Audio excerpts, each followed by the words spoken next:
ദേശീയപാതയിൽ KSRTC ബസ്സുകളുടെ മത്സരയോട്ടം പയ്യന്നൂർ കാഞ്ഞങ്ങാട് റൂട്ടിലാണ് അമിത വേഗതയിൽ ഓടുന്നത്. ദൃശ്യങ്ങൾ മാതൃഭൂമി ന്യൂസിന് ലഭ്യമായിട്ടുണ്ട്. കാണാം ആദ്യം.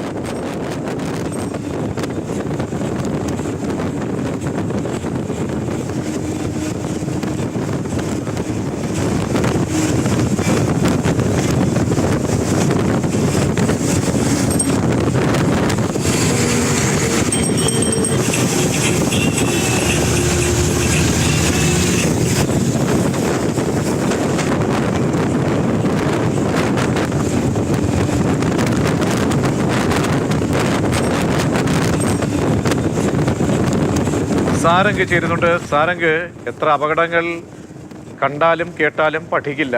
ബെല്ലും ബ്രേക്കുമില്ലാതെയുള്ള ഈ പോക്ക് എവിടെയാണ്? ഏത് ഭാഗത്താണിത്?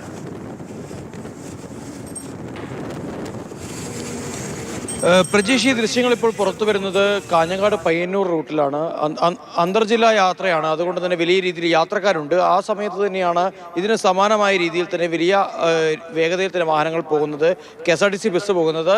അതോടൊപ്പം തന്നെ ഇതിന് പ്രധാന കാരണം എന്ന് പറയുന്നത് സ്വകാര്യ ബസ്സുകൾ ആ സമയത്ത് അന്തർജില്ലാ യാത്രകൾ നടത്തുന്നുണ്ട്. അതിനെ മറികടന്ന് പോകുക എന്നുള്ളത് തന്നെയാണ് പ്രധാനപ്പെട്ട ഇവരുടെ ഒരു ലക്ഷ്യം. അതിൻ്റെ ഭാഗമായി തുടർച്ചയായി സമാനമായ രീതിയിൽ തന്നെ ഇതേ വേഗതയിൽ പോകുന്നു. ദേശീയപാതയിൽ മറ്റ് സ്വകാര്യ വാഹനങ്ങൾക്കടക്കം വലിയ രീതിയിൽ പ്രയാസമുണ്ടാക്കുന്ന രീതിയിലാണ് ഈ വാഹനങ്ങളുടെ യാത്ര. നിരവധി തവണ യാത്രക്കാരടക്കം പരാതി പറഞ്ഞിട്ടും ഉദ്യോഗസ്ഥരുടെ ഭാഗത്ത് നിന്നോ അധികൃതരുടെ ഭാഗത്ത് നിന്നോ യാതൊരു തരത്തിലുള്ള നടപടിയില്ല. ഇപ്പോൾ നമുക്ക് കാണാൻ സാധിക്കും, മുൻകാലങ്ങളിലൊക്കെ തന്നെ നമ്മൾ കണ്ടിരുന്നത് പോലെ സ്വകാര്യ ബസ്സുകളിലുണ്ടായതിന് സമാനമായ രീതിയിൽ തന്നെ ബെല്ലടിച്ചുകൊണ്ട് വാഹനത്തിൻ്റെ വേഗത കൂട്ടാൻ കണ്ടക്ടർ ആവശ്യപ്പെടുന്ന ദൃശ്യങ്ങളടക്കം നമുക്ക് ഈ ദൃശ്യത്തിൽ വ്യക്തമായി കാണാനും കേൾക്കാനും സാധിക്കുന്നുണ്ട്.